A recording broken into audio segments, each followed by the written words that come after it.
I'm here. Sorry. Oh, no problem. We just, we gotta have a quorum in person to be able to vote with remote people, so. And The only thing we gotta vote on though is approval of minutes, so we're good. We'll just go to the December financial. the minutes were 4 minutes because last November we couldn't vote until Terrell got here. So he got here, y'all voted on everything. So it's nothing captured in the minutes other than the official minutes. Here's Sharon. Yes. Fine. Go backwards and, hello. Right key to get anywhere. Yeah, I told you that could be. Yeah. Yes. We'll get that for you.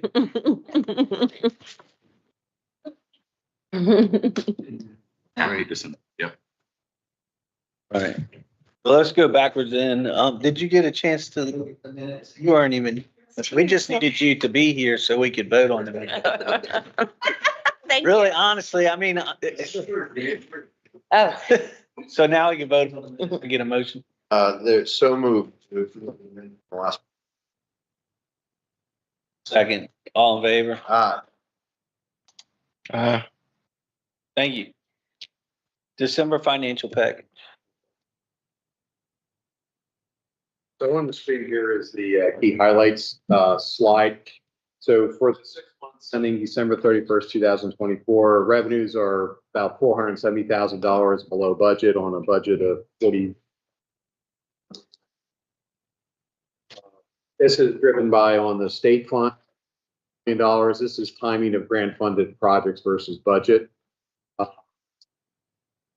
will say that in January, we got a significant amount of project invoices, which are driving this. So we should start to see some of this change, turn around a little bit. And when we close January, and we talk next month, not really concerned about this.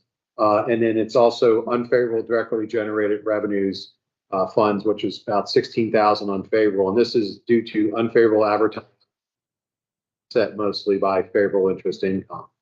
And we also have favorable federal funds revenue versus budget of $1.2 million. And that's basically using ARPA for qualifying expenses that's offsetting some of the timing on these larger grant programs. So it's when it's the revenues, when the expenses are incurred later than we anticipated in the calendarization, we're unfavorable both on the federal grant line item revenue as well as the state. So as well as you'll see on the expense side, we're favorable on the expenses. So not much concern, just that the timelines are a little bit different than what our budget assumptions. Other thing of note in here is on the revenues, we're in the local portion, we're covering $520,000 of the GRTC fund balance in here, the assumption. So theoretically, the unfavorable revenue.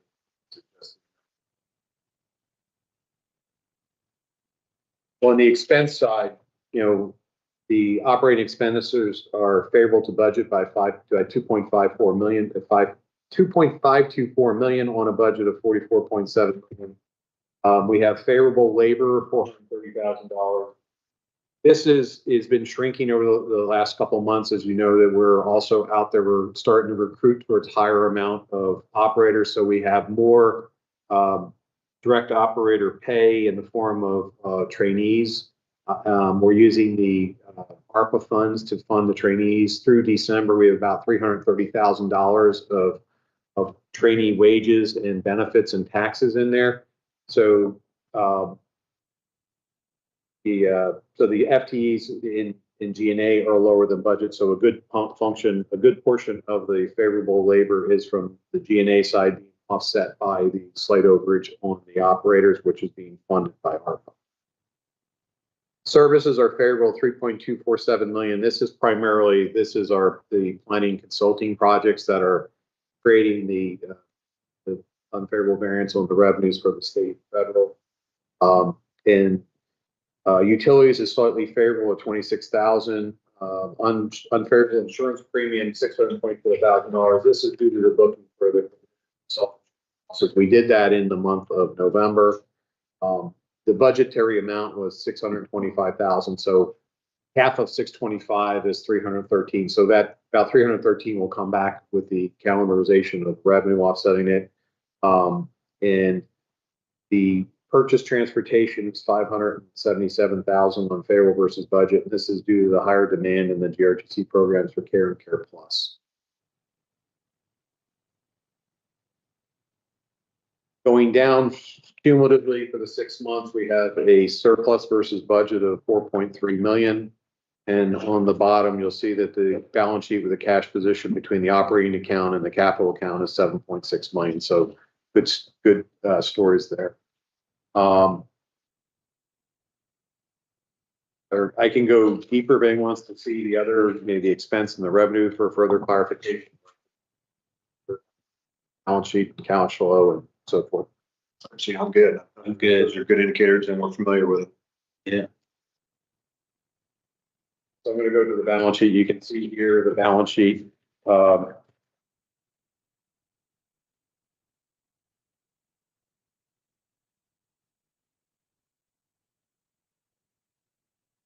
So what we're showing an increase of assets from 24 year end, and this is basically increasing cash position from total assets by 9.446 million, of which 4.3 million is in cash, and that's due to the collection of the large swath of accounts receivable at June 30th for federal and state projects. The other portion of it, as you'll see, is the increase in the restricted fund.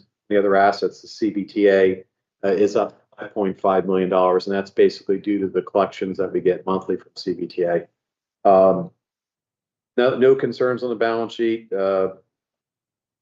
We look fiscally healthy there. Cash flow statement here, the eye charts, but this is has the actual cash position at the end of January, balance of 8.49 million, and expecting through February to grow. As you're aware, as you can see in the January column, we pull over the CBTA money quarterly, so you see the large number of 6.1 million that comes in. You can see that in the months of December and January, we had significant amount of federal grants that for reimbursements had come in. That's kind of an initiative in finance. We're trying to better coordinate the timing of the closes as well as the reimbursements to impact cash flow. And you can see in February, I will say that City of Richmond remitted the $4.6 million the other day. So that's a actual number. And zero fare money is pending from the state. That should be in probably next week. So a lot of those larger cash receipts that are expected for February have already materialized. So at the end of March, we're looking at a balance of just a little under 4 million. So no concerns in cash flow. Regarding the cash flow, the Wells Fargo operating account, the CBTA, and the capital accounts, they all have the treasury sweeps. That's what generates the revenue, the interest income revenue. So at the end of January, we had approximately $38 million in treasury sweeps, and about $115,000 in a month. Sweep rates were about 442 basis points.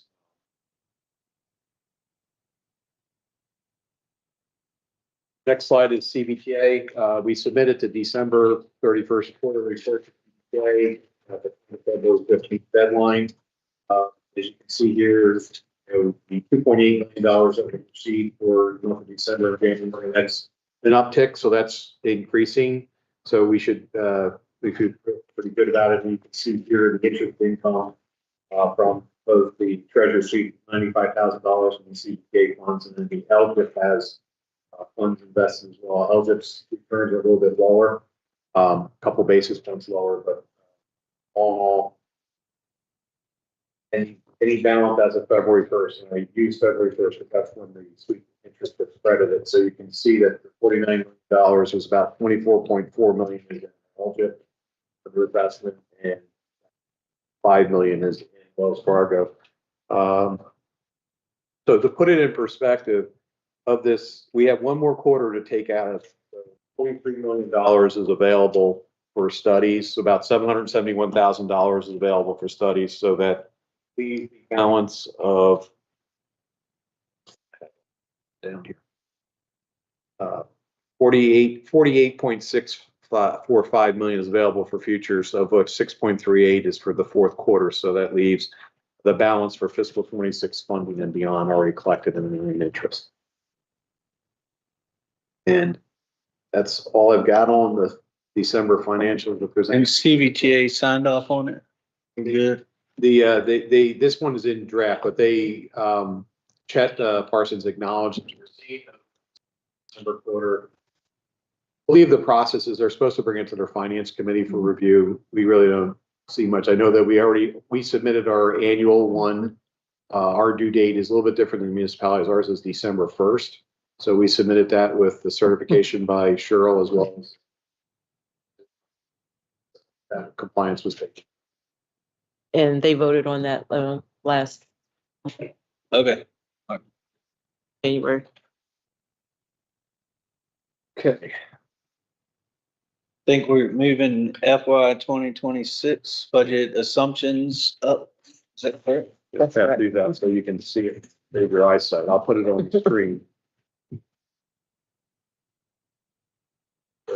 This is just an update as to where we are. We had the presentation at the January meeting where we covered kind of some of the broad strokes of something. So this is about another 2 or 3 weeks later. Cheryl, Adrian, myself, and Evan have met with the departments and we reviewed it. And we kind of have more crisper numbers on the head count and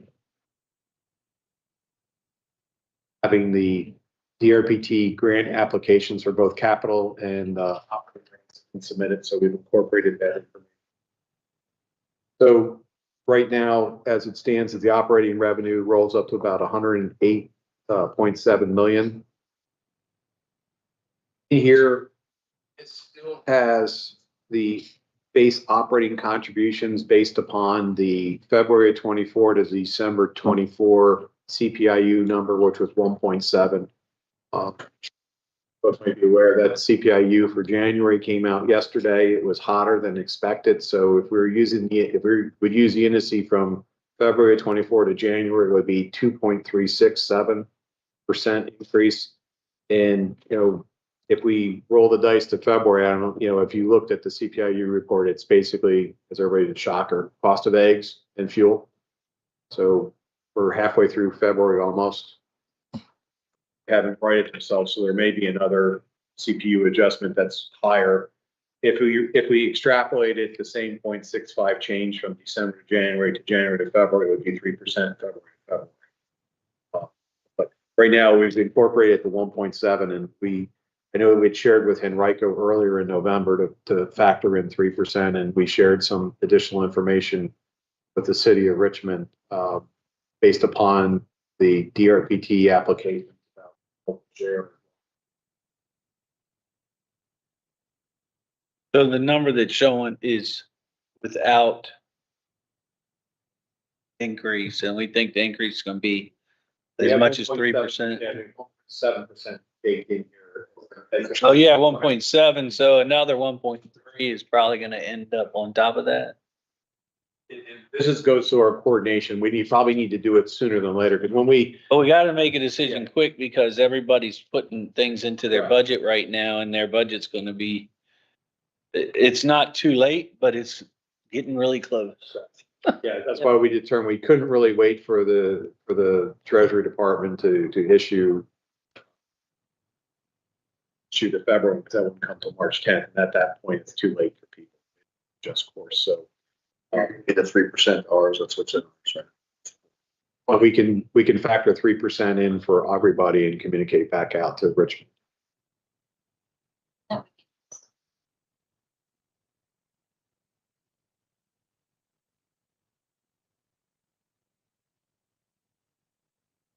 You mean adjust your revenue expectations and include the higher number? Yeah, we can do that. It's up to you. It's not gonna impact the number we get. And we're planning on 3, so if you want to shoot, I'm assuming you did that on purpose because you want to shoot your revenue low. I didn't know in November what we were going to do. Yeah. So it was a quick, hey, what do you guys think? So I actually- it was 3.17. We went with 3 last year and it ended up being 3.17. So I actually prefer you keep your revenue expectation neutral to low. Let it be high, but I prefer that. I mean, and that's the minimum. For this, but we need to know each jurisdiction needs to know what that number really looks like. When the CPI February's enough month. Yeah, I know, I just, I'm sure. we're not floating around in budget right now. As you can see here, this kind of breaks out baseline programs. So baseline programs are about 6.9 million for fiscal 26 revenue, which is about 21. That's continuation of some of the new 26 grants. So know that by the middle of it, the beginning to middle of April. And in those grant applications, there were, specificity as to when the project would start and when it ends. So we've kind of allocated it between the periods. So this will crispen up as we get closer to April, but this is kind of where we're showing at this point. And you can see, in the middle of the page where it says OpEx, the OpEx expense reimbursement, the VDOT grants, that's basically the continuation of the extensions for the Route 1, 19 to 7A and B. The microtransit, that's basically the continuation of the TRIP grants for the original 3 zones, Cloverdale, as well as closing out the slight bit of the demo for Ashland and Paladin. And then there's new awards for the microtransit for 26 that have been put in for Ashland. The other, you can see the operating reimbursement grant state and the federal. You can see what the contributions from the file versus.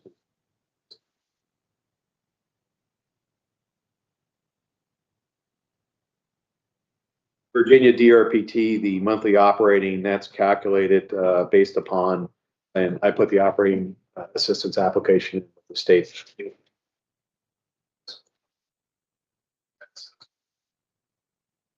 Line items, and then we assume that we're at the max tier of 30%. So that is an increase over prior year because our operating expenses increased from fiscal 23's audit to 24.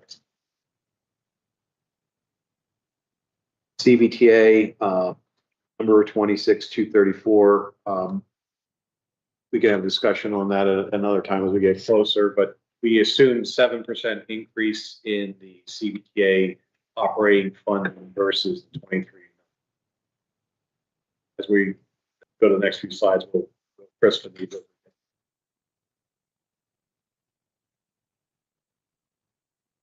Forecasts that were published in December of 24 showed increases in expectations of funds.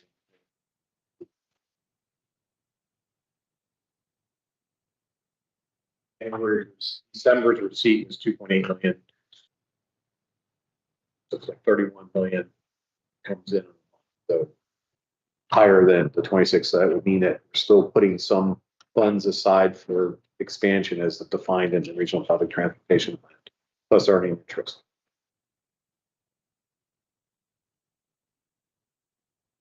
Here's another, so here. That strategy, I'm sorry, John, that strategy paid off well.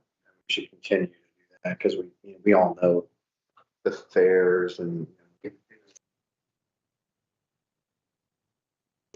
As the Fed is cutting the interest rate, and as we get, we have our transit strategic plan and 10-year forecasting. Maybe if there's some of these balances that are not needed in the 1 to 2 year, maybe we will look. I know that Chesterfield Treasury helps CBTA. Maybe we'll look for something, a little more higher in the yield. I mean, the last 2 years sweeps and 25. Now we're down in the 4 quarters. Something else that we can look at it. Next slide here. This is just kind of taking the operating expenses and breaking it out by category. So you'll see the wages and benefits is increasing $12.4 million, and as you can see in the bottom, total increase is 77 headcount. Operational departments, plus 48 headcount. So also increasing microtransit headcount. Safety department, we're incorporating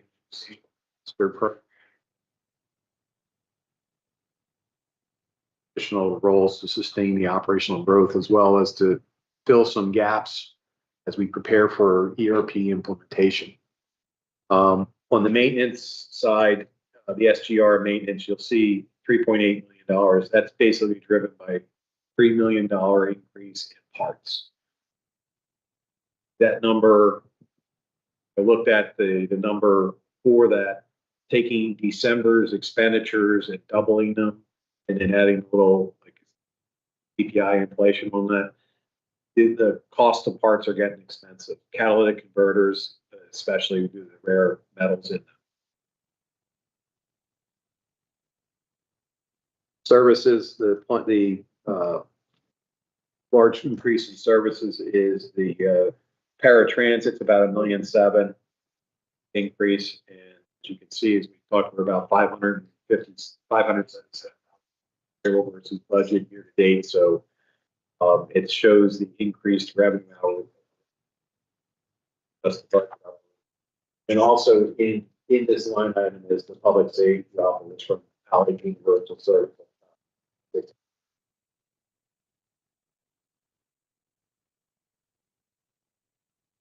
By departments, pretty much where the largest, there's a big increase in planning and scheduling.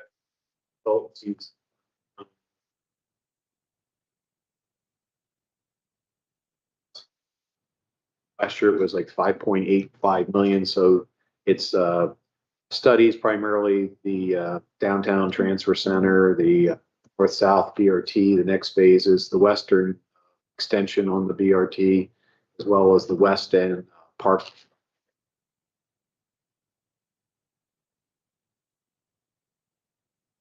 It's 5.2 million. There's some increased headcount, but it's primarily the parts.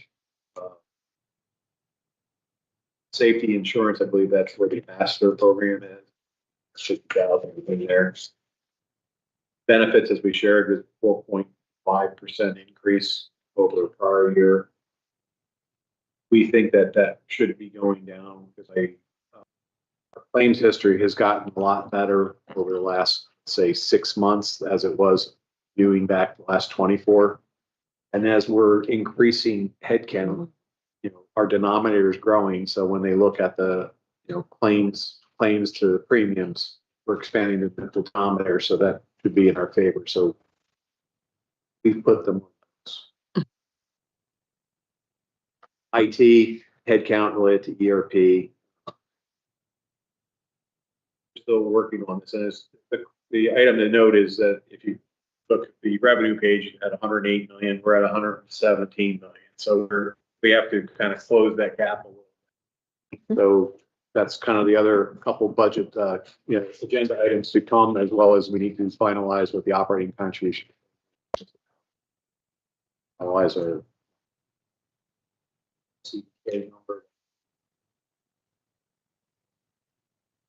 So in here in the handout, you have some of the top variations with explanations as to what's driving cost in there to look at. At this point, we just want to kind of give us a little more color than we shared in January. We still have a lot of work to do. We have a lot of items that get to the adoption in May. So our schedule is by the April board meeting, to have a complete budget book available, a draft budget book, and these final slides to disseminate to the board. Utilize the May finance committee meeting, kind of a budget workshop, to go through the budget book to field any questions from any members of the board, so that when we get to the May board meeting, hopefully we've covered every question of concern.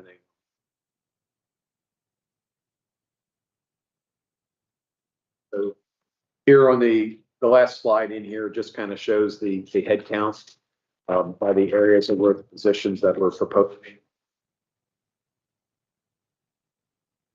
Couple columns in here. So the left side of this is what our budget was in 25 versus our 26 ask. And then you go to the right side. When we do our budget, we take a stab based upon our payroll at the end of November. So this is showing what our actual positions are that were authorized but not filled, that we plan on filling. And then new headcount for 26. So example, in executive CDO, it was an authorized and budgeted position in 25's budget. It's unfilled at the moment. So it's not a new ask, but it's just trying to show you that there was 31 vacancies at the outset of this budget process, and we're asking for 54.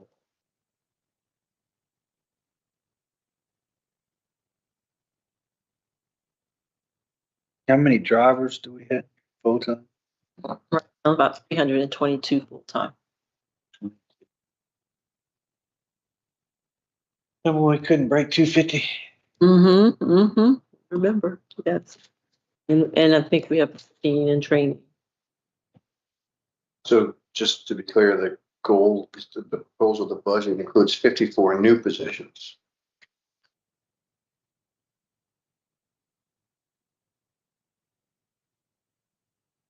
How many of them are drivers? No, half of it's microtransit drivers, right? 20, how many? Because we're Yeah. budget 325 and they want 340 40, plus, yeah. plus So- microtransit. Yeah, microtransit was going from 30 Mhm. to 9 heads in there. So there's some supervisors as well. So-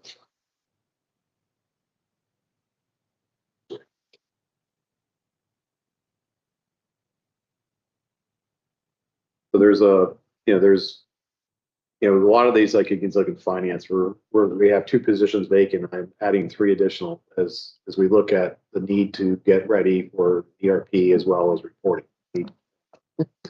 Recession planning, there, to have backups. Right. So we're trying to create through succession planning, bring in lower level folks, cross-train people so that we have a succession.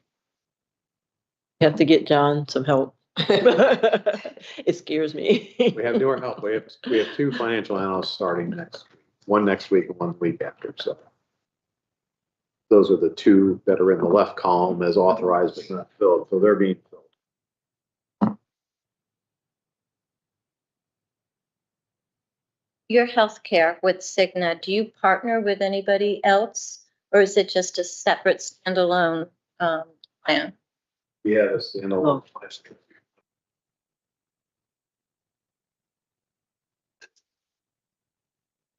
I'm just curious because I see like everybody else's healthcare is really going up significantly. Is there any benefit by doing a plan with maybe the county and the city, if they're all using Cigna to lower the cost of health insurance?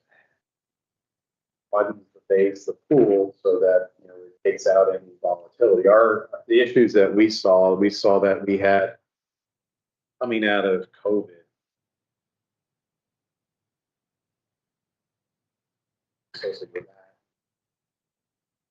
So in our pool, with headcount going down as low as 250,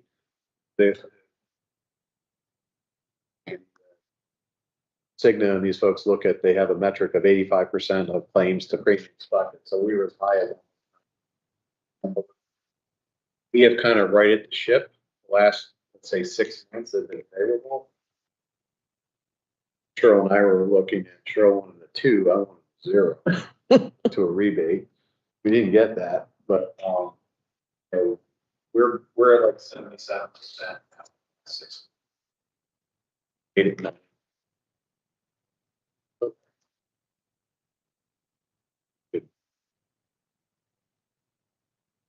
I'm just looking, I mean, But it's a good it's going up on everybody, and I'm just looking at if we're all using the same vendor, I'm just wondering if there isn't a conversation to be had to get better economy of scale. We had good conversations with Richmond.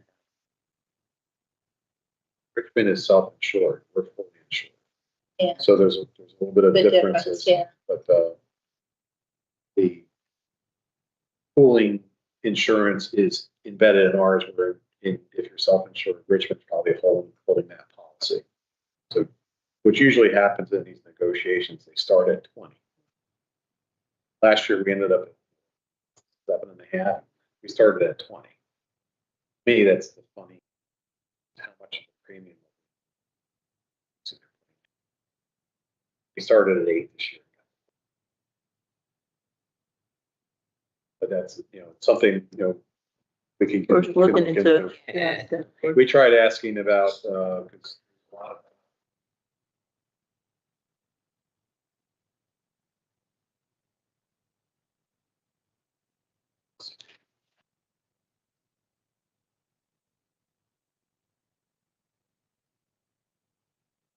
Obviously, we still offer, other health plans as well, so, but, yeah. We're seeing a positive migration from the OAP into consumer driven, which has the benefits that the monthly contracts of the consumer driven plan are 66%.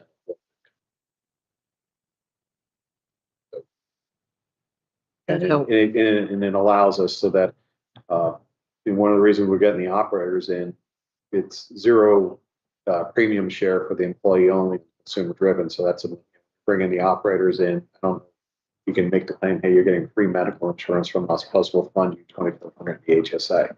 So that's part of the plan to make ourselves attractive and then be sticky. Yeah, yeah.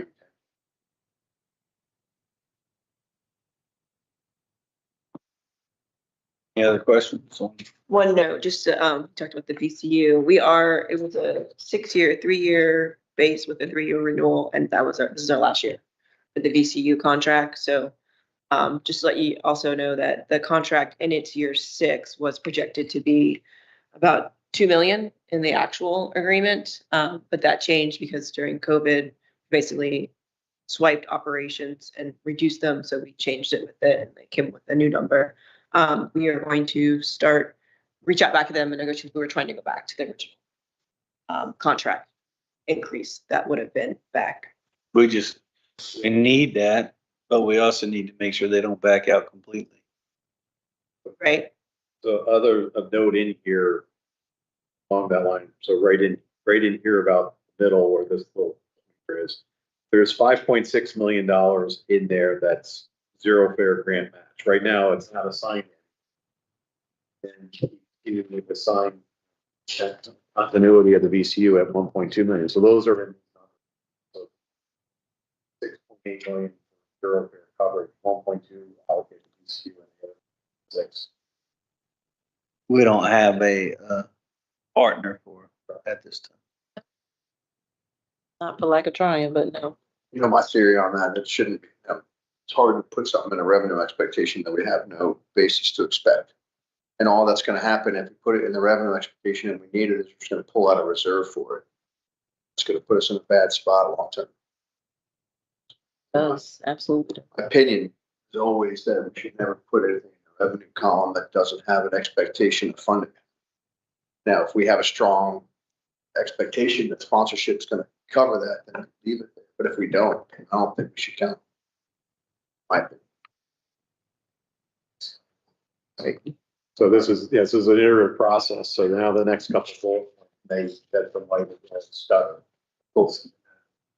That's what the last time, right now, the expenses are 117 to if I remember, 108. Yeah. And this, of the 108, 5.6 is unaccounted for. I have a hard time proving that.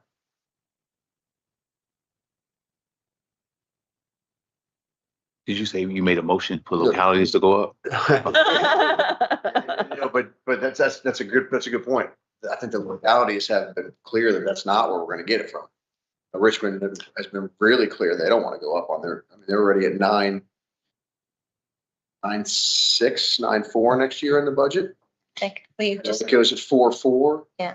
Which is kind of funny. That's why I was laughing, Jim, when you were talking about getting 3% of 266. I know, but $1,000. it wasn't for me. It Pretty was, sure Joe can it wasn't directly for me. It was because I know you guys are. City, I'd be curious about it, but the $8,000 in Joe's budget he could find, but yours is, Sharon, yours is 300 grand. So. Well, I wasn't necessarily talking about Chesterfield. I was talking about it's budget season for all the localities and they all need to know as soon as possible. That's why we're doing what we always do. We put in the high number. Come out on the better end, great, but we're not gonna come out on the You under put end. the high number in for your expenses and the low number in for your revenue. Time and twice on Sunday. Well, the good news there is that the VDOT forecast going in the CVTA is growing. So that means the pot of the CVTA is 35% to projects, 15% of the GRTC, and 50% back to municipalities. So the growth in the distributions back to the counties and the city. your hope then that increase might be then swung back into this little Yeah. Is that where you're leading us around? the I circle? can hear you, but, I can tell you that there's over $1 billion in transportation opportunities in Chesterfield County. And, every bit that any jurisdiction has to put towards smart scale helps them to get an opportunity to expand it. And if that money comes back in somewhere else and not into something for transportation, then it makes it harder for the counties and the city to do. Now, I don't know, they have different funding mechanisms with the VDOT than we do, so I don't know how that works for them, but I know for us, it's every penny we can put in helps us to be able to take out some of those projects that literally have $1 billion in road opportunities in the county. I gotta imagine you guys probably do too. I mean, just, so I can understand your hope, but the bigger hope is that the big pot goes up and that the 15% of the pot goes up. All right, can you switch to the CMAC one, John? Yep.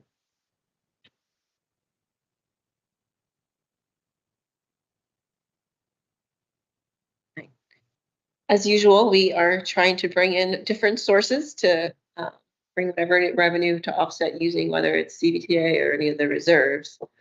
So talking to some of our partners, we found out that we're all eligible to the bottom, eligible projects for CMAC or transit, carpooling, van pooling, anything to just be sustainable. So you can go to the next one, which kind of says opportunity. So there's two programs. The way they just voted was out at the TPO for changing the CMAC and RSTP process to match, we just brought up Smart Scale, as well as CVTA. So now everything now is every 2 years, opposed to everything used to be 1 year. So that's changed, except if it's an existing project. So the argument here is that the zero fare is actually very similar to two programs that already exist. Our RideFinders program, which tries people out of their cars and into carpooling, van pooling, heavily pushing on that today, but transit itself, bikes is up there as well, is also another push that RideFinders does that we can do a little bit more of. And then City of Richmond, which to some criticism they always got through the TPO, is they had the employee trip reduction program, which was a great program, but it was just for City of Richmond employees and its regional funds. Why did not offer the same opportunity for Enrico or Chesterfield? So with that, the city, I think, was roughly $200,000 they got annually. So the scope of the program we like. And so kind of expanding on that goes to the next slide. Sorry, John, if you could go. Okay, no problem. Looking at kind of a combination of RideFinders being the entity that manages all of that, because all this fits under their umbrella of, I mean, they exist to basically reduce air pollution for air quality. And the City of Richmond taking their program and expanding it and making it more of a regional air reduction program that includes everyone who uses transit in the region. It now becomes a program that is managed by RideFinders. So come to the next one, Joe. I'm sorry, not Joe, John. So purpose, what I just said, all the objectives, promote alternative transportation, promote that through using park and ride lots, transit, carpooling, van pooling, that kind of expanded scope is now a primary focus of RideFinders, facilitating modal shift, and for the greater Richmond region for basically getting SOVs off the road. Into the next one. So we looked at this from a data perspective. What did zero fare really do? So we luckily had done an O&D survey in 2023, and we asked these questions. Did you use the transit system before zero fares? And of that, 28% of respondents actually said no. And of that, did zero fares actually make you use the system? 15% said yes, of the 28%. So coming up with our 11.5 million riders, that equals about 1.6 million. We can infer zero fares was an incentive for them to get out of their single occupancy vehicles or whatever carpool or van pool they were using, and they now are using transit. Next slide, please. So the team did analysis, of course, looking at emissions reduction, came with all these numbers showing that it is a reduction with a positive influence when you look at 1.6 million trips on the road. Go to the next one. So all in all, we have submitted a grant application through RideFinders for an additional 2 million. So they get 500,000 to manage just RideFinders already through their program for the carpool van pool to make all that happen. So taking the city's model and giving that to RideFinders and having them manage it and also having them kind of broaden their scope to even push more, but also keep the ones who are using it on. We are now going after additional 2.5, well, not additional, but additional 2 million to go after through CMAQ. So that money, 2.5, but they get 500,000. So it's running the program. To incentivize trips. doing, would go, yeah, so GRTC metrically would get reimbursed through RideFinders through the CMAQ What do program. you think the viability of that is? Because that could go towards that, but That's where it goes. Right, but we don't put that in there yet. but if we think it's viable, that would be a way that we could not have to take that number out. Correct. So it goes through, the program has to be voted on through the TPO. Okay. So the question is for, if you guys could go back to your board members who sit on the TPO, and I guess we can provide the PowerPoint to you, but if you could let them know that this is coming for them and also educate them on how this is, I mean, the TPO, the Plan RVA has, we worked with them through this as well. Like they see this as a great funding for this particular program because it makes sense. The numbers fit in that. So now it's a matter of getting it. RideFinders has to apply for that grant. They apply for it. They So already applied. name is actually on top of this presentation. I figure when they can get 20% of the grant, they're gonna, to run it, they're gonna try to get it. I mean, but They already get that on, I guess, the kind of they're already getting. less automatic. Yeah, that's their normal operating budget. Okay. If they get through this. So we're just adding to it. And since it's an existing program, it is eligible, hopefully now, opposed to having to be a brand new project in a year Okay, I see. cycle. Yes, Okay. just increasing the amount. Well, if that was that would help. Yes. Can I? Around together. Yeah, I'm unmuted. I guess just something to consider. I feel like it's something that we've wrestled with ever since we've been in the CVTA when it comes to contributions and funding and all of that stuff. I remember one of the first conversations I had with Julie was this whole thing about our reduced contribution. And it's weird even saying this, knowing that I'm the chair of GRTC. I think we need to just do a deep dive when we're looking at the localities and what we contribute and the thought that the localities need to contribute more, just because we reduced our share when we jumped into CVTA. So CVTA, I think, carved out 15%. And I don't know how much of that, how much of that 15% even comes from Henrico or Chesterfield, that 15% that is going straight to the CVTA. And then one of the things that I learned from from just discussions and talking to some folk when we were looking at, Northern Virginia and how they do their regional stuff, like we actually give money toward the operation, the localities and the state. And I don't think they do that same thing in Northern Virginia. So, I'm worried as we come to the budget that, we got to just be careful when we are talking about leaning on the localities more, and where that conversation may end up taking us. Just my 2 cents.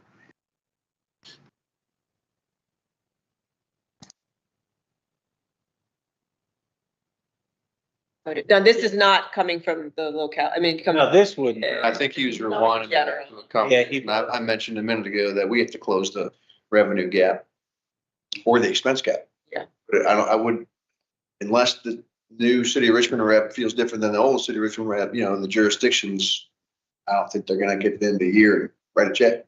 Yeah. We would need to balance the expenses to the revenue that's available.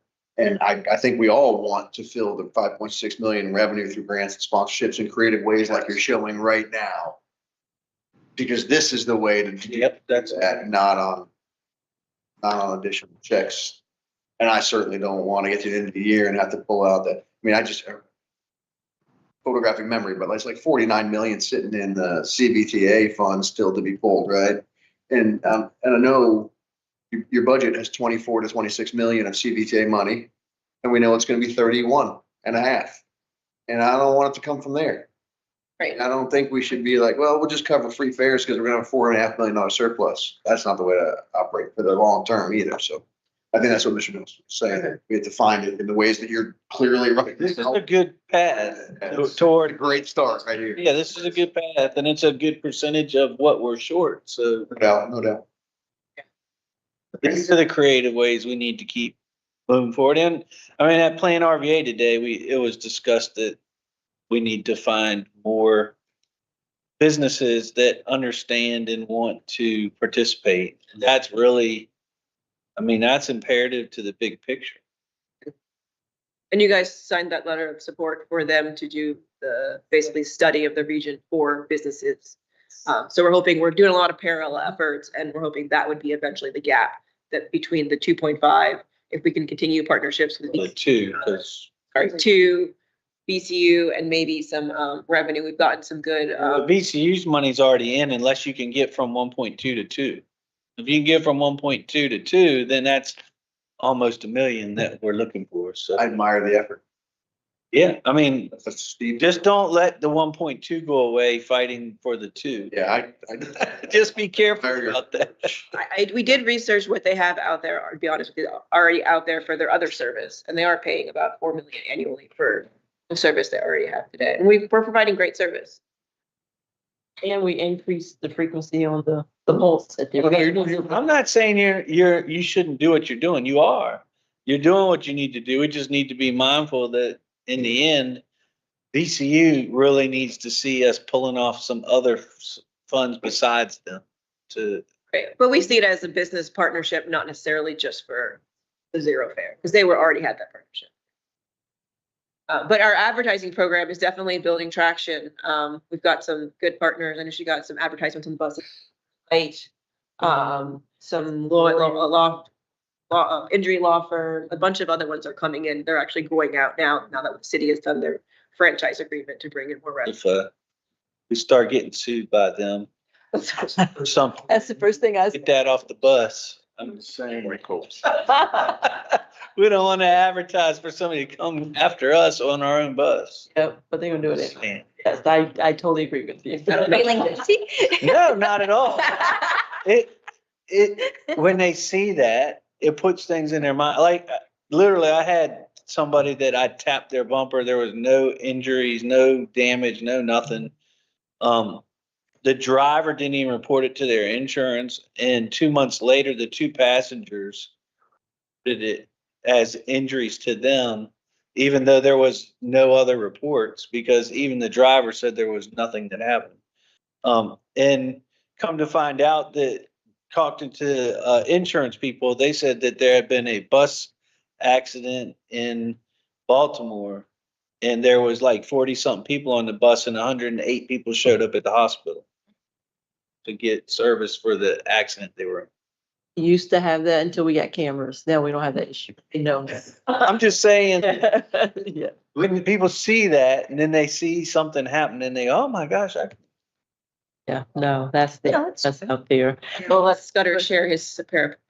But before we move on from this, we really need support for this in order. for TPO. You know, so, yes. Relinquish control. Well, what would their downside be? They're getting it in a grant. Why would there be any downside to it? It's a 1-year grant. Every year I've come back. So just remember, it's great, and I don't want to rain on the parade of going to get it, but a 1-year grant that fills half the need is great. We should get it, but every time we use grant money to fulfill operating expenses, we get to the end of the year and we're begging for grant money again. Yeah. So that's a cycle that we have to continue to try to. So I guess it's different. So like Capital stuff. I guess my understanding is that's a sustainable source for this, but it does go back for every year, not as a new project, but funding reappropriated. So anything that could have confidence and regularity would be fun.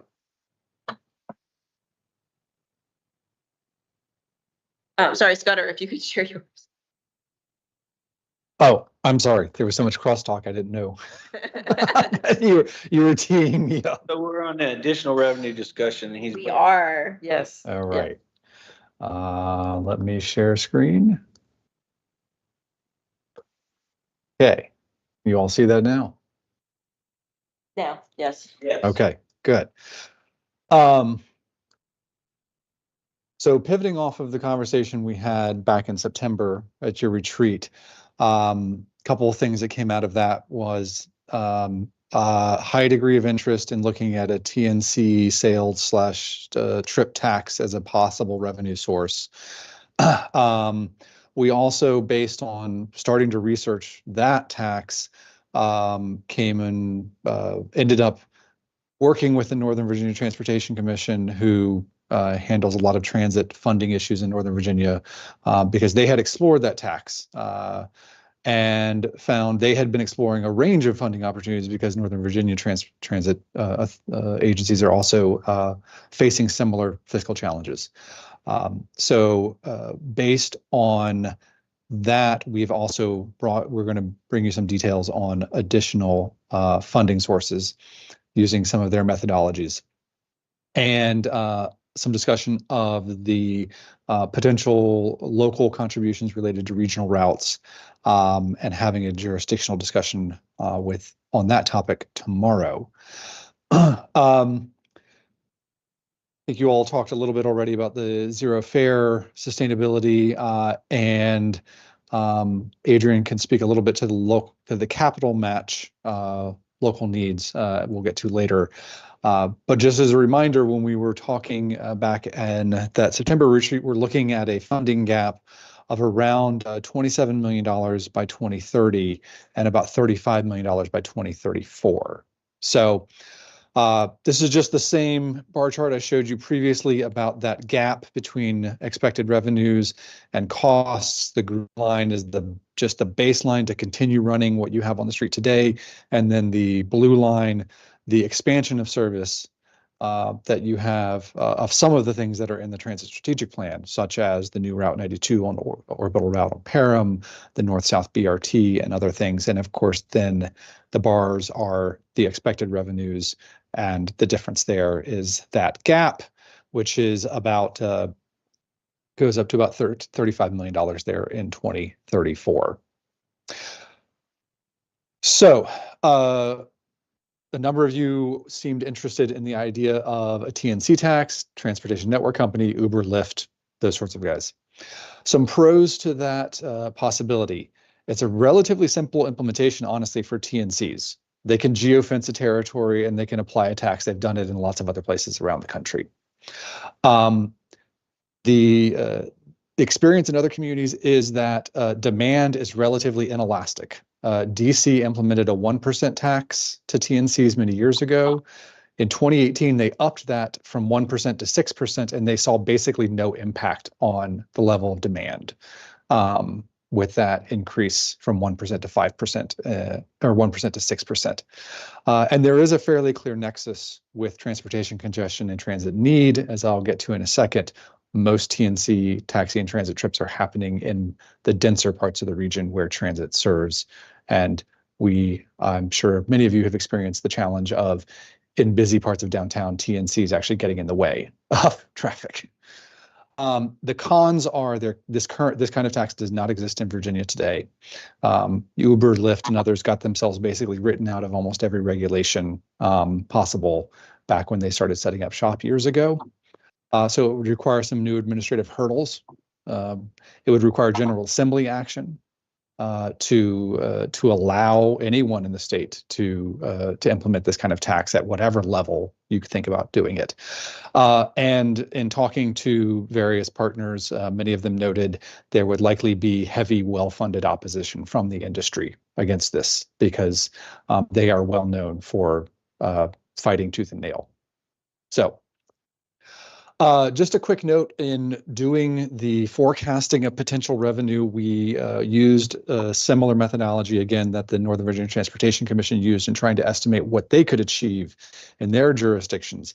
And in doing so, we were looking at the origin, destination, and total number of trips from replica data, which replica is an arm of Google, which is they're using basically location-based services on your phone to assess the number and amount of trips happening in lots of places. And they sell that information to folks like us to help us assess trip demand, travel demand. And this is a map of the origin and destination of estimated taxi and TNC trips. They do not differentiate between taxi or TNCs, but the available data we have from across Virginia and the region is that TNCs are the largest part of that overall market. There's something like 80 to 90% of TNCs and taxi trips overall. And as you can see, the origin destination of those trips is highly concentrated in the three most populous jurisdictions, Richmond, Henrico, Chesterfield, which is not necessarily a surprise to anyone if you're familiar with the market dynamics of these services. Which to me is how little of a corner in Chesterfield that is. I mean, if you look at the density, it's a small area. It's the Bermuda Dale district, and that's it. And it's the rest of it is really far. Yeah, there is a fairly high correlation to density. Or lack of. Right. Yeah. Or lack of. Yeah. So this is basically taking that same data and just giving it to you by jurisdiction in table form here.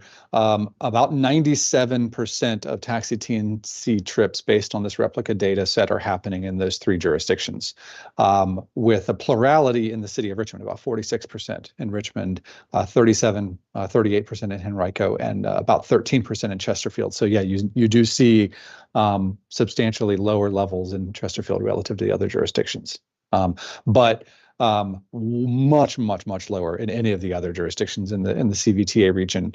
And we've looked at this at the CVTA level as a starting point of looking at the potential, and just to give you some comparisons across the CVTA region, since you're getting money from that resource. So this is a starting point table of various potential tax revenue options. This is pivoting off of similar work that the Northern Virginia Transportation Commission has done. The top line here is looking at that TNC option. There is no current TNC tax, so it's a completely new source, excuse me. We've evaluated if you were to apply a 6% tax to all TNC trips, based on the estimate of the typical fare cost, using some comparatives from Northern Virginia and DC area, discounted by the cost of living differential between the two regions, primarily because not much good data on the amount on the fare revenues within the Richmond region.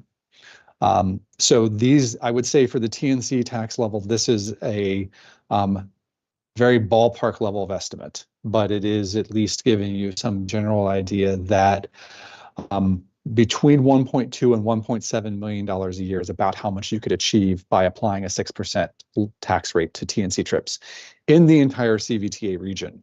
If you were to do it just in the three jurisdictions, you'd get probably something close to that number, since 97% of trips are in those three core jurisdictions.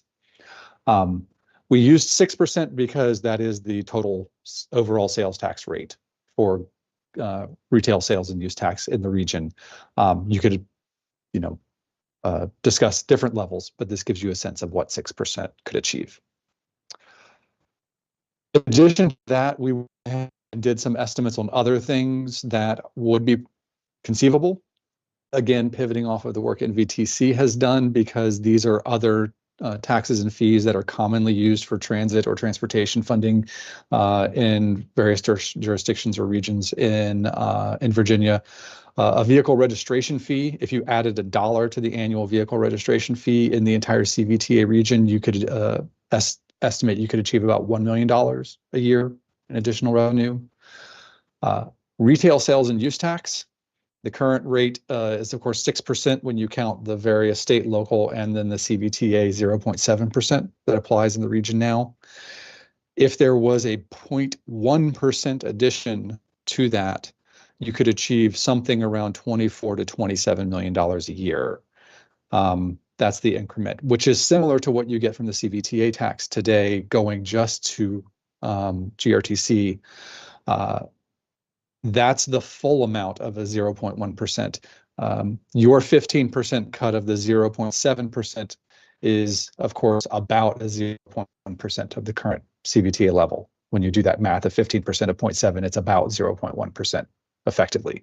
So if there were an additional 0.1% just to transit, that's how much funding you could likely achieve. And the regional fuel tax, the CVTA level today is 7.6 and 7.7. For every 0.1 cent that would be applied regionally, if it all went to transit, it could achieve between $7.5 and $8.3 million a year. Now, the top of your chart's supposed to say high end on the right side, correct? Yes, it's apologies there. Okay. Yes. Yes, this is a range. Generally, a range of plus or minus 10%. For the TNC tax, the range is wider because the level of uncertainty there is much higher, as the data to inform that estimate is much more uncertain. All of these would require legislation at the state. Yes, definitely. Yes. Does CVTA adjusting their percentage breakdown internally require legislation at the state? Does? I would think so, yes. Okay. Yeah. Three addition. If I understood correctly, it's 50, 35, 15. But quite frankly, if it was 49, 35, 16, that's legislative, not CVTA. Cool. Very easy if CVTA supports it though. So if CVA. Sure, yeah, exactly. Right, yeah. Three other additional ones that we looked at. Driver's license fee. If you added a $1 increment to the driver's license renewal fee that most people have to pay when they about every 5 years upon renewal, that does not give you much funding.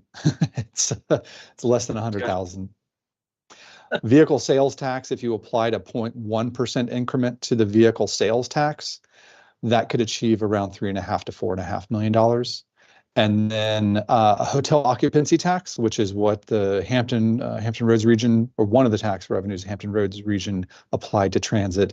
The current rate is about 8% in most jurisdictions in the region. If you applied an additional 1%, that would also achieve around $3.5 to $4.5 million a year. Just so you know, it's really 10 now. Is it 10 now? David, but there's a 2% that's on top of the 8% for all of the locals that have 40 or more rooms. They're at 10. If they have less than 40 rooms, they're at 8. Gotcha. Okay. Just a quick note, there are a range of other options that NVTC in particular has started to look at. These we have not estimated because we don't have good data yet to look at them. One is a grantor's tax, which is a tax whenever you transfer deeds. Parking sales tax, that is likely to have low revenue potential in the Richmond region because there's the level and amounts of paid parking in the Richmond region are not nearly as high as they are in Northern Virginia. And then an auto repair labor tax, based on the comparable information from initial estimates in NVTC, that has about a moderate revenue potential, maybe in the range of $1 to $2 million a year for the Richmond region, but we don't have, it has very speculative estimate levels just because it's not a tax that's been applied in Virginia in many places. And then others that NVTC is starting to look at because their revenue needs are extremely high. They're looking at a regional highway use fee, which would be a special add-on fee to electric vehicle registrations and other high mileage vehicles that basically don't pay much in gas tax. A regional income tax. A delivery fee, which a few states, Washington and Colorado, have implemented, and Maryland is looking at, which would basically apply a 50-cent. Well, it varies in a couple of places, but it's been generally been between 25 and 75 cents per any retail delivery. And the reasoning behind that in a lot of places is the nexus of the significant congestion and challenges that so much delivery activity has put on the transportation system. And then the last one is a land value tax. These are all things that are being considered now, at least in Northern Virginia, and have been considered in other places. And if there's, I don't know if theirs is getting taken, but pretty much, if I'm not mistaken, all of ours regionally is being taken and given to Virginia Beach already for their transportation. They already sucked it out of us at the state level. okay, And started giving that to Virginia Beach, or giving it down to that, transportation network down there. So I don't think that that's an option for us, honestly. I'm pretty sure they're already Okay. sucking our money out. It is, because we carried that legislation. So they take the state grantor's tax, but you could put legislation in and split it, because it's coming. Well, if it can come back, that would be fantastic. I mean, Right now, everything we're all doing is all Oh, I going know. down there. And down there, when that bill came about and it passed, they made a resolution where none of those localities have to pay theirs. So Virginia Beach isn't paying state grantors. No, but they're taking ours. I know, but they changed the legislation where they didn't. So if we did something here and split it, you could change the legislation back. So I wouldn't count it out completely. Okay, well, I mean, I think it'd be great if that money can come back to our region instead of going somewhere else to pay for their issues. Put a toll on Route 64 as they're Joe, I think maybe you and I should follow up to talk a little more about the details on the grantor's tax. That's been one of the challenges, is understanding that implications. We did that legislation, Scudder. So I just got a question for you on this, because this sounds really good. Mhm. If MVTC is representing WMATA, and WMATA is going to have a larger funding gap than this, none of these seem to be the solution. So are they coming for a statewide ask? That kind of gets back to what Engel's asking, like, if these aren't making the revenue projections that they need, they're going to have to do something statewide and charge the localities that represent us in this room. Do they have any details of what they're looking for? Well, they don't have details on their specific ask yet. So a lot of this work is being done under the Senate Bill 28 subcommittee, Okay. which is basically teeing up their ask for the next General Assembly session. And in my conversations with various people, it does sound like a lot of folks around the state are going to be coming to the next session with a lot of asks, and there may be an advantageous opportunity for people to get together and put their asks into one big bucket. So, the other thing to talk about is, I think in the last retreat session, we talked about local partners bringing potentially funding to the table for the expansions that will happen in the future. And so if we were to set a policy, or if you all as a board would set a policy of locals should fund half of the operating cost of any future expansions of service, the estimate is that would cover about $7 million of the revenue gap or the gap that you're looking at.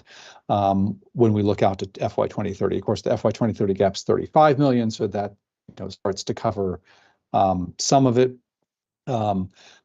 Ultimately, that does, of course, necessitate primarily Richmond, Henrico, and Chesterfield, coming up with that collectively. The exact split in any given year would be determined by how much expansion in which jurisdiction, but you can imagine, each jurisdiction is probably going to need to come up with between 20 and 30%, or 20 and 40% of that number in any given year. Adrian, do you want to speak to the capital grant elements? Sure. John kind of showed this at the last board meeting, just our level of capital projects, and they are increasing, especially as we move forward with some of these BRT projects. And historically, what we've done with the CVTA, with the 50% reduction that you guys give, we actually take the 2% from the operating to go towards the capital. As the number increases, that takes more away from operating, from what the local contributions are. So we were looking at the respective partners for certain projects to actually give the match. I will say, Henrico, and working with Todd historically, you guys have actually offered to do that as projects go in, you offer the match. But just wanted to put that forward as maybe a policy consideration. Example would be the bus shelters. Correct. Yeah, you guys are giving like $250 for the match for the bus shelters. Yes. Same thing. I know a city has at certain things like the microtransit using some of the CVTA funds, if they can match that. But for the board to actually consider that as an adoption, as for the capital projects. Next one, fund proportional percent of funds for zero fare, whatever the delta might be, for zero fare in the end, the local partners, if there's consideration for putting that in. I know we already made that request of the city of Richmond, primarily knowing that they are the largest proportion, kind of at this point for zero fare. And then the next one is the expansion. Now that number just goes from, again, the legislation being acted upon in 2020, specifically at service levels at that given point in time. So looking at the $9 million that Henrico was giving, the amount that Chesterfield was giving, that was like 150 at the time. City of Richmond was giving roughly 16 million. All of that was based on the levels of service, and then it was split in half to basically maintain that level of service. We know things have changed, and we are increasing our CVTA to kind of increase more of the inflation related in terms of operators and all that. But expansion has obviously not something that was considered as far as the level of service at that time. At this point, we have, that's why I put non-grant funded in there. We have gotten lots of grants. I would say, Enrico, you have probably somewhere close to $8 million in grant funding right now. And we are continuing to explore, like the 1A had a grant for a demo, and now you guys are applying for TRIP in those conversations so that we can get additional 3 years of funding, which I found out actually is 3 to 5 years of funding, but it goes down to 10 at the end, for being able to get as many grants as we can to move that down. But even in that, would that be match, which they're giving the match in the first year of TRIP if it works out? What does that look like down the line? And when that eventually we will run out of grant sources, when that does happen and those come online, would the jurisdictions like the route 7, I think, is like 1.5 million annual additional on top of what you guys were already paying for your 7 for the 15-minute frequency to the airport. Would there be a consideration looking at 50% that was in 2020 that you guys would then pay $750 to keep that same service, and CVTA would come up with the rest? That the reserve's just going a little bit further, but keeping the same integrity of what grant with the legislation was trying to do. And you see, I mean, even at the end, it ends up being 7 million in 10 years for all of you guys together. It says money for 2026. That's not real. That's not actually needed because we did apply for a grant for that one. So once those do run out, consideration for 50% as the number. I say something. Yeah. So, and piggybacking on the grand tourist tax in that legislation that we're talking about is, and I don't think I see Chairman Nelson, but I know you'll share this with He him. just had to go to another meeting. So, and what Adrian's talking about of this region slashing to 50%, it's hard to compare us to what Mr. Nelson said is in Northern Virginia because MVTC is so complex. But if you want to like apples to apples, you can take HR TAC, which is the Hampton Roads region. The same legislation was passed compared to CVTA, but in Hampton Roads, it was at 100% of 2019 levels. So where Richmond had 18 million and went back to 9 or went to 9 and 4.5, Norfolk was locked in at 20 million. They can't go below that. Hampton Roads is going to come in next year at the legislation next year and ask for money as well. And what we're doing and what Adrian's already explained as far as the expansion, they're not even there yet, Mr. Smith. You get what I'm saying? Like they're probably operating 20% less than 2019 levels. I've been talking about expansion. So the way that the chiefs here have been able to take that together and still provide expanded service isn't like a one-off. It's the legislation is what the legislation is. But if you compare it to apples, when you take CVTA, compare it to HR TAC, the legislation here is at 50%, to 100% there. Norfolk can't come in and say, okay, because you have the HR TAC money, we're going to pull out. We're not supporting it. That's not it. They're 20% less than their 19 numbers. So it's kind of like we're trying to not play basketball, but when you see legislation rolling out in the coming year, that's how we're going to be advocating when we're talking with Natalie or Michael in that regard. So we're not hat in hand, but we've done, I think, great things. But I'll give it back to you. I just wanted them to know that difference in that legislation. So they got 100% maintenance of effort in their deal. Yeah. We wouldn't even have a CVTA if we would have stuck on 100. Richmond, 10, right? We would. And it goes in Northern Virginia. They have things they don't have operating. They have operating. It's just, not apples to apples, but as you guys go back to your localities and have to figure that out, it's not that we're just coming back asking for more. When we had these conversations. Well, I think we did have some conversation about as we expand routes and jurisdictions that we have to have some extended discussions about the expanded routes. I think we did, big picture, have that discussion in board meetings, so. So here's some interest go in to it. exploring the grantor's tax a little more. Is that right?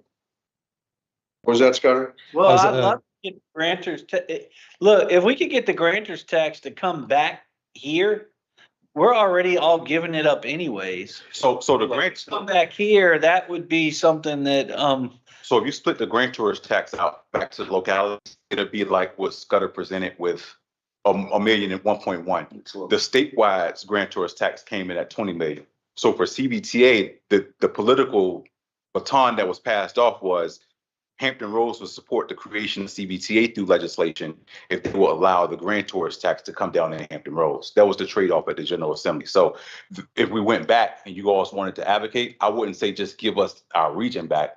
I would say our position should be to split the grantor's state tax. And then that will only be 10 million of the gap that's already presented to us. And that's how they did it. They went from a real estate 3%, so on every 100, to do a statewide grantor's tax in the top occupancy. But that is a possibility. now, I think that our jurisdictions, if we could use that money instead of sending it down there, when we're not getting it right now anyways, that's probably something we could all work together on to say, sure, if we can get that money back, it can go to transportation. Yeah, It's not a lot. it's not. I just think the whole state. There's bigger opportunities up there. Well, the real opportunity is a 10% on the sales tax, but we're all gonna be looking at whether or not we're gonna add another percent.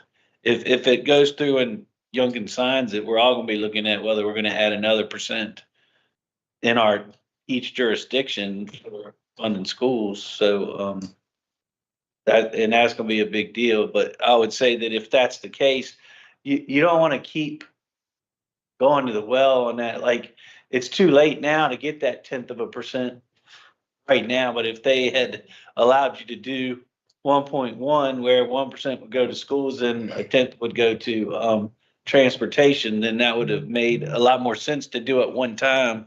When you keep going back and you add it and you add it and you add it, at some point in time, people can go, what are you doing? Stop. Yeah, especially since, it's rather regressive as well. I mean, so you're really hurting the people, with the lower incomes the most when you're adding on for sales tax, in my opinion. I mean, fuel tax is sort of a, good place to look at because, again, the people doing, I think, public transit, more likely than not, don't own a vehicle. And so you're looking at people who do own a vehicle. I just don't know because we're in such a volatile point of time right now. Who knows what gas is going to cost? Could come down to $1, which would be awesome.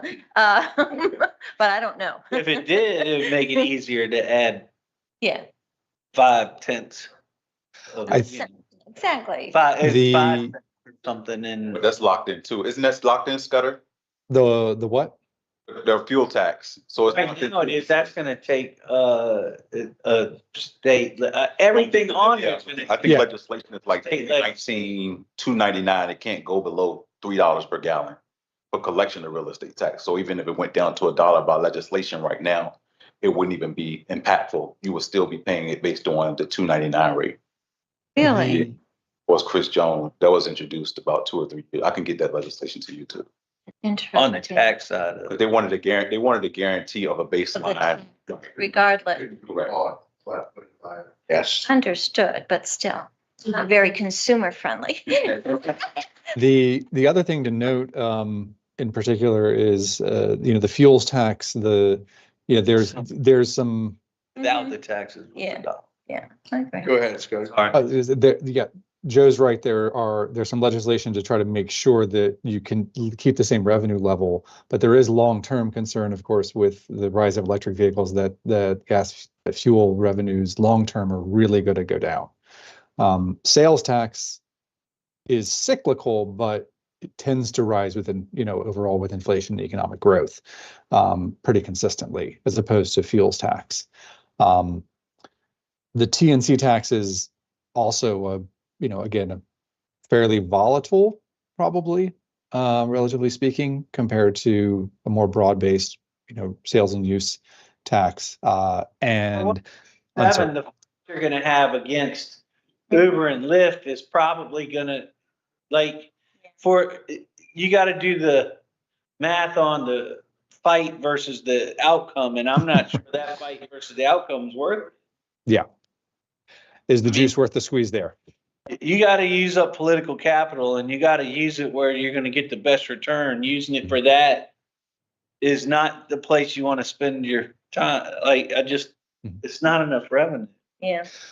Um, I'm not against it. I'm just saying that it's not enough revenue for if it was an easy lift. Yeah. It makes sense, but if it's gonna be a major fight, that's not where you go to your local legislators and you try to get something through. You try to get something through that's got a bigger bang for the buck. Because what Lincoln thought was gonna be a lot of revenue.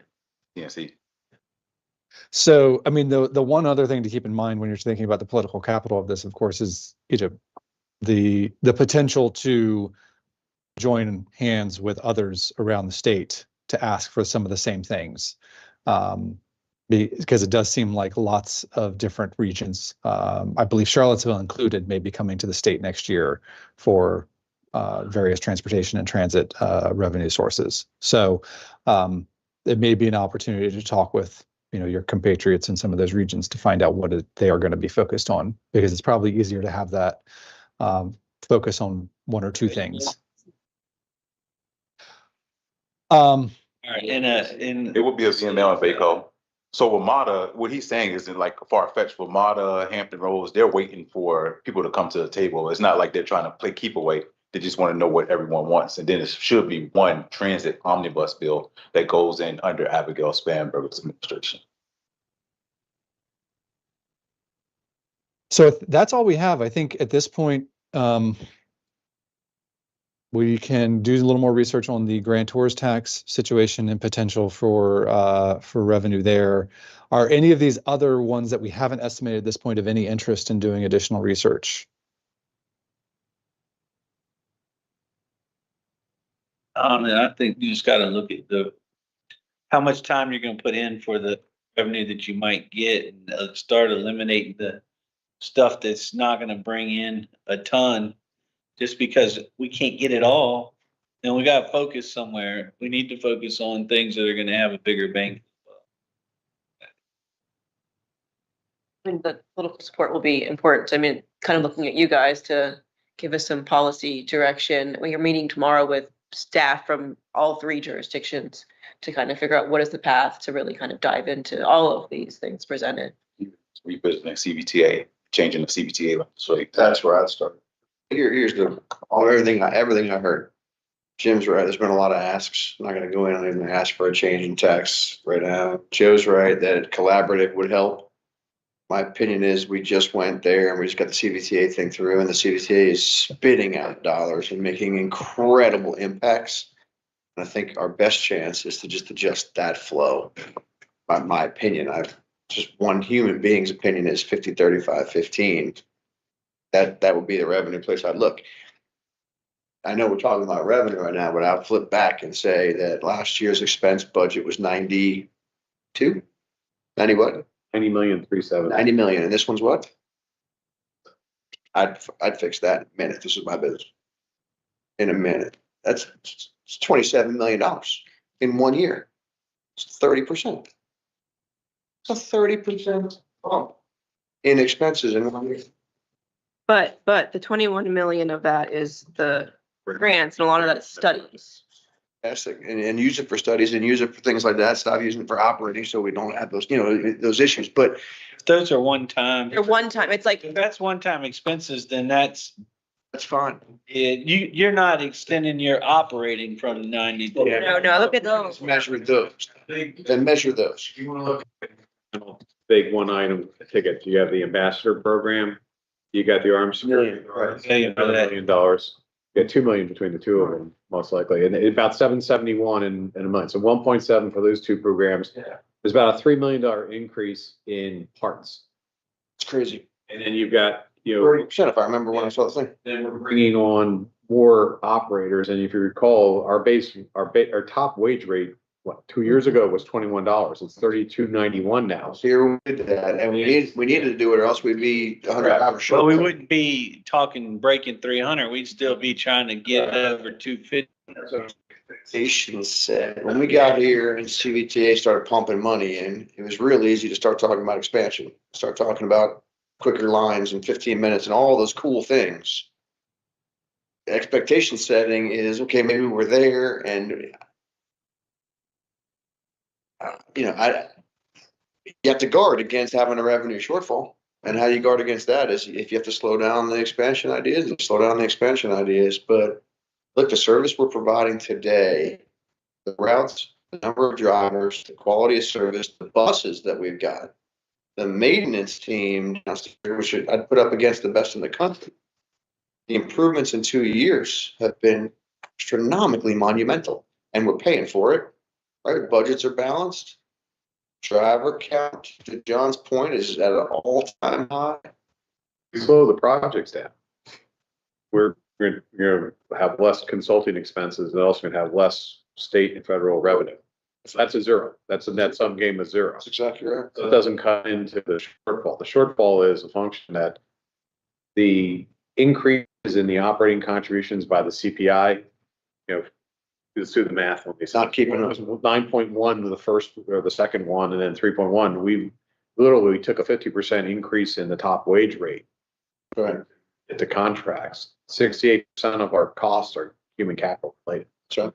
So that's the big, and then you got the cost of, ever since COVID, the supply chain disruptions, the cost of parts, you look at it from the standpoint of the state canceled the cutaway contract and canceled the existing contract and all existing POs. The body build was like $90,000 a unit, went up to $160 a unit. So yeah, and the PPI went up 11%. About that up. So it's costing us more for everything. yeah, I think my point is, I know we're talking about revenue and we're trying to continue to chase revenue to close gaps, but you have to talk about expenses at the same time. Yeah, I mean, we do. I mean, I don't know, I don't want to speak to Chesapeake Richmond's, but land book everybody's land book came out last week, right? Your assessments are out now, and you look at your land book and you see what your percentage of land tax, property taxes are going up, and you set your budget to it.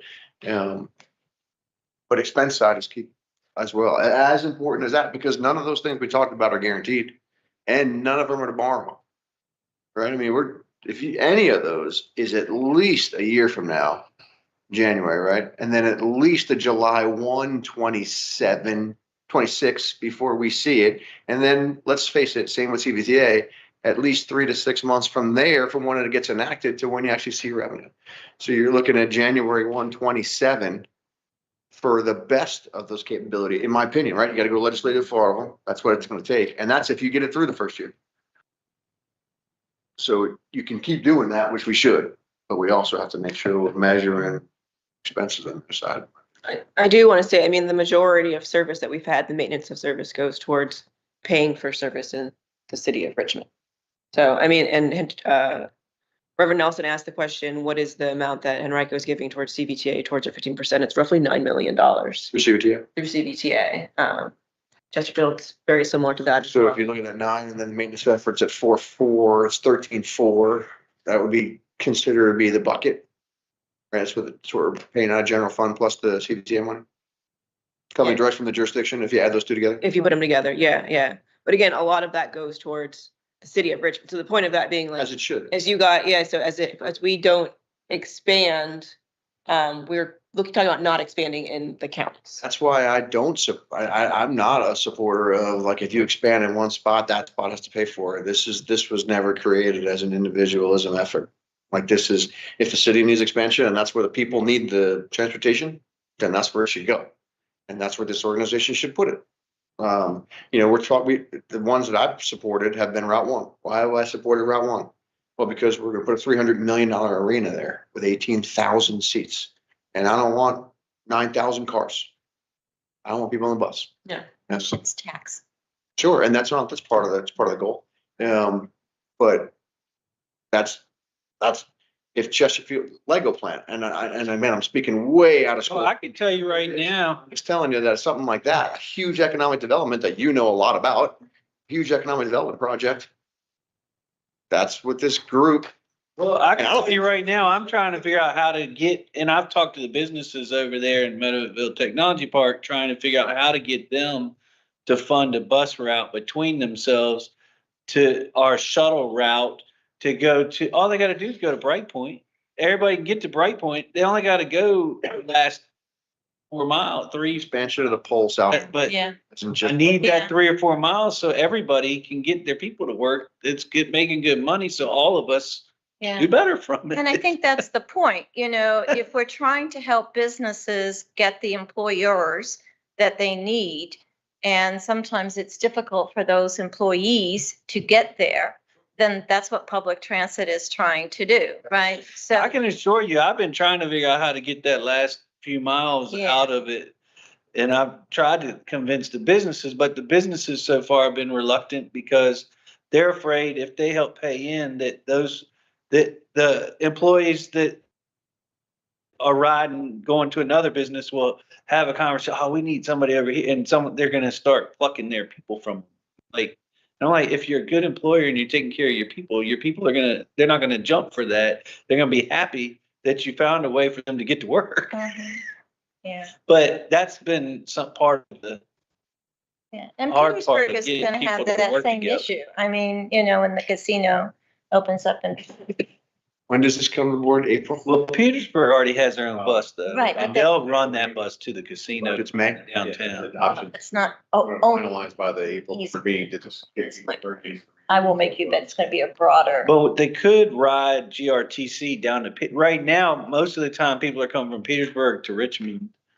They're not going from Richmond to Petersburg, but with the casino, they would still have a path to get to Petersburg to the casino. So that would actually, I think that one might actually benefit that route because we're spending a ton of money per person running back and forth to Petersburg.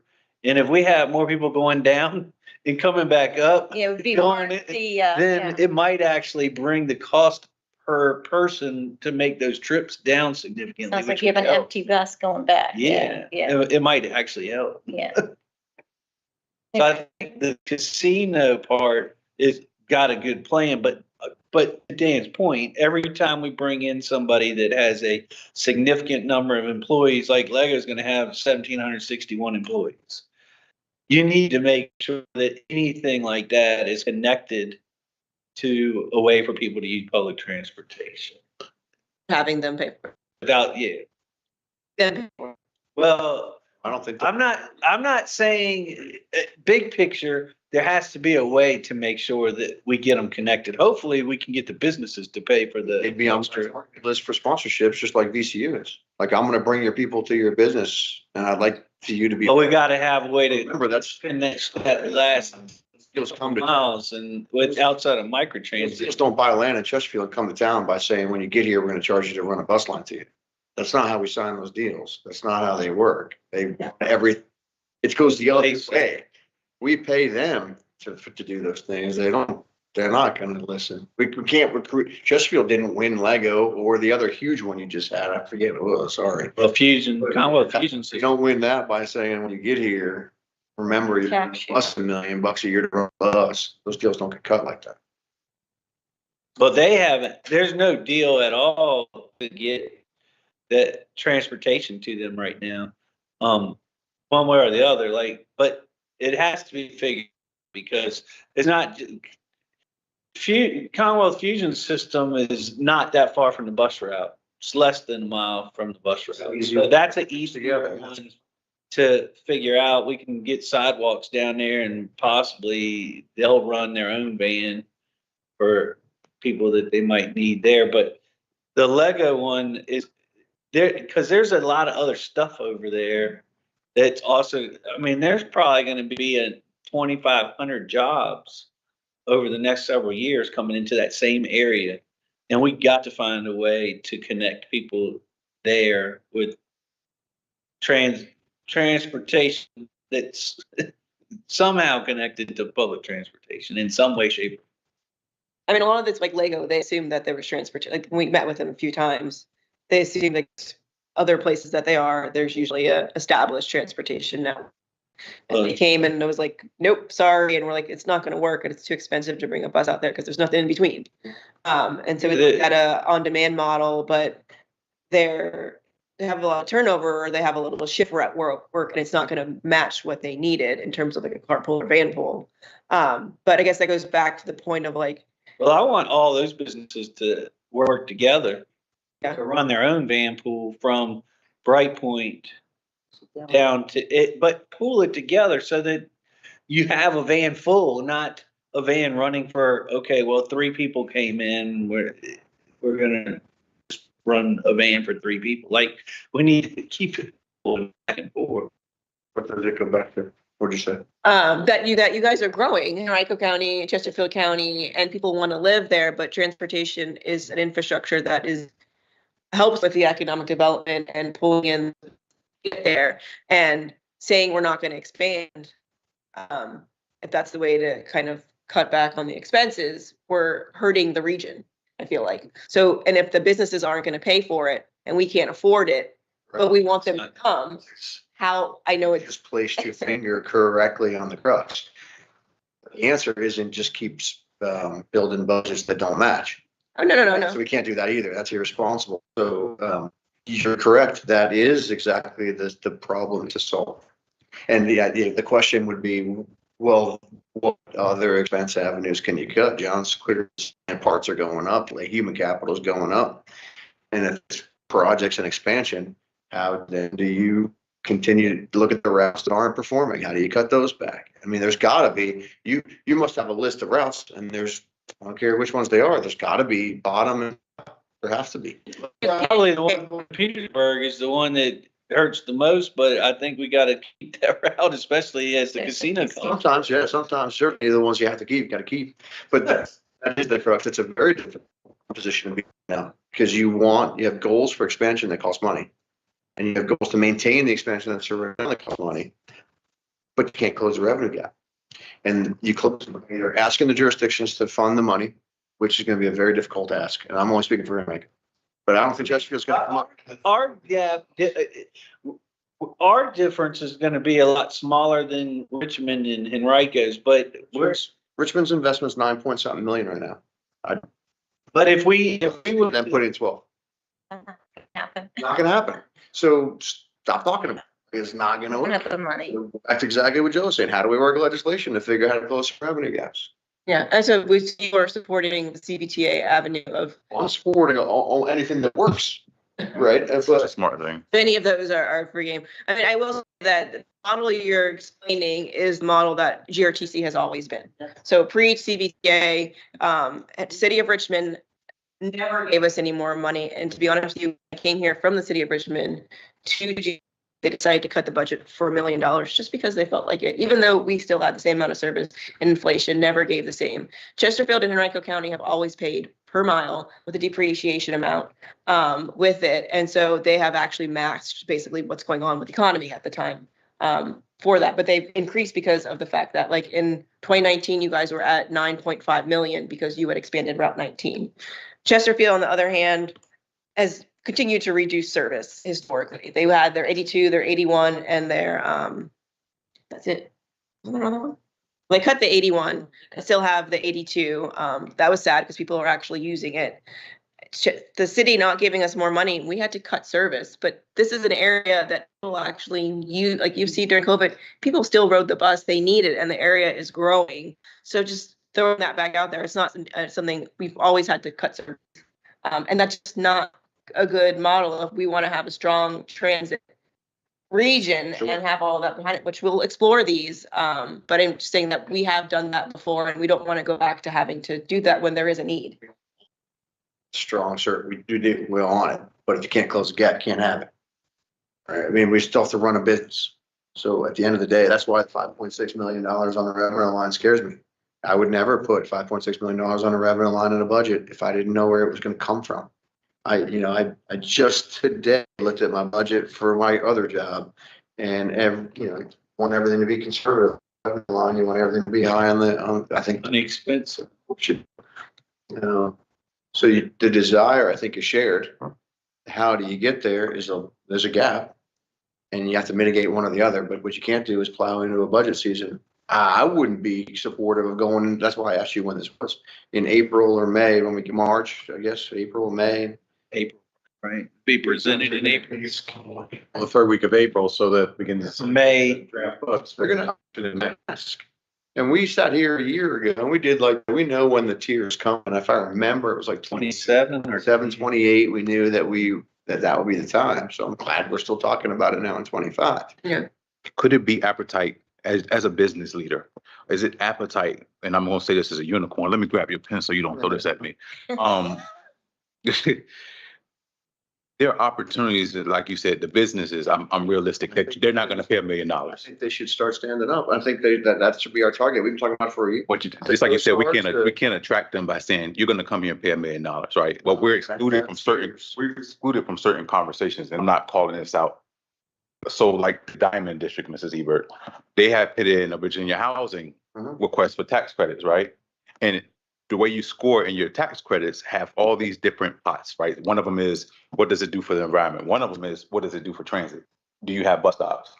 I know that they were on a call last week and they didn't know if they were going to have stops or not. Wow. Now that's not us coming to them saying, you got to pay us $1 million. No. But how do we get into the conversation when the Diamond District are applying for tax credits for housing and they can score better based on public transit access, and including us in those conversations, we're not asking for $1 million. But if you need 3 stops at the Diamond District, for us at GRTC, and there might be, I can't speak for the chiefs, we're not included in those conversations on a back end when it comes to making the pitch to the business. So yeah, you have the Diamond District coming, fine. We're not asking you to pay us $1 million, but if you do need 3 additional stops, we can work on those types of applications, but we don't have the access to get into those type of deals. Planning. How do you get in those conversations? The Diamond District, we've set up a CDA, and we haven't put the TIF in, but the CDA can do surcharges on certain taxes local that we can do. And we have that set up already. So that's one way, and again, if you have an industrial, area, perhaps you do something like that. I don't know. I think it's something that we have to look at, but it's much more global. Like you said, it can't be just one business. What you're trying to do is to help a group of business, a cluster of them, and that everybody is paying in.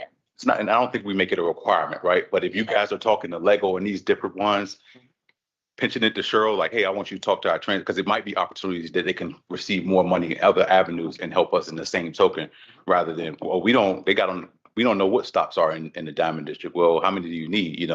It can open us up to not just us cold calling Anthem and asking them to sit down with us, but really making it purposeful. Some of them do have transportation buckets that go towards it. Like, for example, shoot, I'm drawing a blank, but others have come in. Walmart. We went out to Walmart Way. They actually have incentives and a whole program set up that could go towards that. I still think about engaging this sponsorship effort. Whether there's companies out there that just take percentages. I don't know if you're doing a contract or something like that, but I would still pursue that route. I still think businesses should pay for your transportation for their staff. That's why I believe in VC's $1 million.